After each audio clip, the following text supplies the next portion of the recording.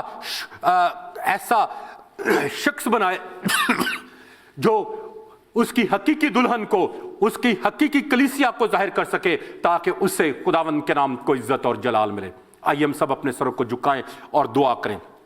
آئیے تھوڑی دیر کے لیے اپنی زندگی کے بارے میں سوچیں کہ آج میری زندگی کیسی ہے؟ کیا آج میری زندگی سے خداوند کے نام کو عزت اور جلال مل رہا ہے یا نہیں؟ کیا میں اپنی زندگی خدا کے جلال کا باعث بنا رہا ہوں یا نہیں؟ کیا میری زندگی خدا کے لیے ایک نمونے کے طور پر ہے یا نہیں؟ کیا میری زندگی میں عاجزی، انکساری، وفاداری، دیانتداری ہے یا نہیں؟ اگر ہے تو آپ خداوند کے مبارک لوگ ہیں، اور اگر نہیں ہے تو پھر آج ہمیں اپنے اس میرج کووننٹ کو یا کانٹریکٹ کو دوبارہ سے رینیو کرنے کی ضرورت ہے، تاکہ اس سے خداوند کے نام کو عزت اور جلال ملے۔ آئیے ہم سب اپنے سروں کو جھکائیں اور دعا کریں۔ ہاللویہ۔ خداوند کائنات کے بادشاہ، میں تیری شکر گزاری کرتا ہوں تیرے زندہ پاک کلام کے لیے، جو ہمارے پاس ایک کتاب کی شکل میں موجود ہے، جس کو ہم جب چاہیں، جس وقت چاہیں پڑھ سکتے ہیں اور تیری پاک رہنمائی کو حاصل کر سکتے ہیں۔ اے باپ، میں تیری شکر گزاری کرتا ہوں کہ تو نے مجھے اپنے کلام میں سے دیا، اور میں نے تیرے کلام کو دیانتداری اور وفاداری کے ساتھ تیرے لوگوں تک پہنچا دیا۔ اے خدا باپ، میں اس کلام کو اب خدا باپ، خدا بیٹے اور خدا روح القدس کے نام سے ان تمام زندگیوں میں اور خاندانوں میں سیل کرتا ہوں، تاکہ ابلیس کبھی بھی اس کلام کو ان زندگیوں میں سے چرا نہ پائے۔ آواز کو سن کر تیرے کلام کے مطابق اپنی زندگی بسر کریں، اور وہ سب کچھ کریں جو خداوند تیری نظر میں اچھا اور بھلا ہے۔ میں تیری شکر گزاری کرتا ہوں جو تو نے مجھے دیا اور میں نے تیرے لوگوں تک پہنچا دیا۔ اب اے باپ، میں تیری منت کرتا ہوں کہ تو اپنے پاک روح کے وسیلے سے ان تمام زندگیوں کو جھنجھوڑ، انہیں بیدار کر، تاکہ خداوند خدا وہ اپنی اس تاریک پہلوؤں سے نکل کر روشنی میں آئے اور خداوند تیرے نام کو عزت اور جلال دینے کا وسیلہ ٹھہرے۔ خداوند، میں تیری شکر گزاری کرتا ہوں، اور اس کلام کو خدا باپ، خدا بیٹے اور خدا روح القدس کے نام سے ان تمام زندگیوں اور خاندانوں میں سیل کرتا ہوں، تاکہ ابلیس کبھی بھی اس کلام کو ان زندگیوں میں سے چرا نہ پائے، بلکہ یہ زندگیاں خداوند تیرے جلال کا اور تیری بادشاہی کا وسیلہ ٹھہریں۔ یسوع مسیح ناصر کے نام میں یہ دعا مانگتے اور پا لیتے ہیں، آمین۔